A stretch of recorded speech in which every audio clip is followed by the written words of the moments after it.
कल देर शाम राज्य कैबिनेट की अहम बैठक आयोजित की गई थी। बैठक में सरकार ने कई महत्वपूर्ण फैसले लिए। कैबिनेट में 21 प्रस्तावों पर चर्चा की गई, जिनमें से 20 पर मुहर लगी और एक प्रस्ताव को अगली कैबिनेट बैठक के लिए प्रस्तावित किया गया। शासकीय प्रवक्ता मदन कौशिक ने बताया कि नगर निकायों में शामिल नए क्षेत्रों के लोगों को 10 साल तक हाउस टैक्स में छूट दी गई है। साथ ही महिला उद्यमिता प्रोत्साहन योजना शुरू करने का निर्णय लिया गया। इस योजना के तहत 3 लाख तक की वार्षिक आय वाली महिलाओं को व्यवसाय के लिए 40% की सब्सिडी दी जाएगी। हमने महिलाओं के लिए इस राज्य में 51 से कियोस्क बनाने का जो निर्णय लिया है, उसके लिए हम 40% का एक व्यवस्था वो राज्य सरकार अपने संसाधनों से करेगी। 20% मुख्यमंत्री स्वरोजगार योजना के अंतर्गत जाएगा। 20% आज विशेष रूप से मुख्यमंत्री जी ने आज कहा है कि वो राज्य सरकार विभिन्न रूप से चाहे प्राधिकरण चाहे अन्य प्रकार से वहन करेगी।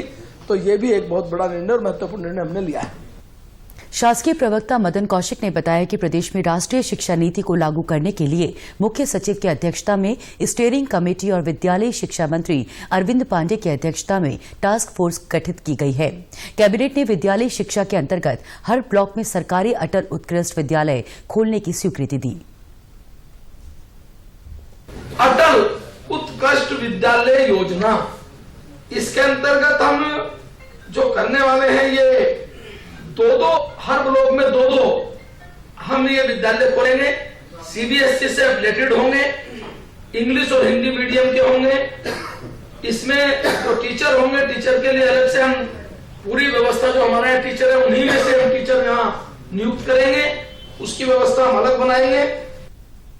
उत्तराखंड मोटर यान नियमावली 2011 में संशोधन करके 10 सीटर वाहन के लिए ऑनलाइन ग्रीन कार्ड लेने की व्यवस्था पर बैठक में सहमति बनी। इसके अलावा राज्य मंत्रिमंडल द्वारा प्रदेश के हर जिले में मधुमक्खी पालन के लिए मधुग्राम की स्वीकृति दी गई। न्याय पंचायत स्तर पर 95 आदर्श मधुग्राम स्थापित होंगे। सरकार ने पंतनगर में ग्रीन फील्ड एयरपोर्ट के लिए कृषि विश्वविद्यालय से 1072 एकड़ भूमि निःशुल्क देने का निर्णय भी लिया। साथ ही मानसिक रूप से पीड़ित पति पत्नी, परित्यक्ता महिला और निराश्रित महिलाओं को मिलने वाले भरण पोषण भत्ते के लिए वार्षिक आय सीमा को बढ़ाकर 48,000 कर दिया गया। जो परित्यक्ता विवाहित महिला हैं या मानसिक रूप से विकृत हैं या विक्षिप्त पति अथवा पत्नी, निराश्रित अविवाहित महिलाओं के जो भरण पोषण हेतु अनुदान नियमावली में छोटा सा संशोधन हमने किया है। उसमें जो पहले उनकी बीपीएल श्रेणी में चयनित होने के बाद जो आय थी, वो ग्रामीण क्षेत्र में 15,976 थी और शहरी क्षेत्र में 21,206 वार्षिक थी। अब हमने कहा है कि इनकी दोनों क्षेत्रों में जो मासिक आय है वह 48,000 वार्षिक इस रूप में इसको माना गया है।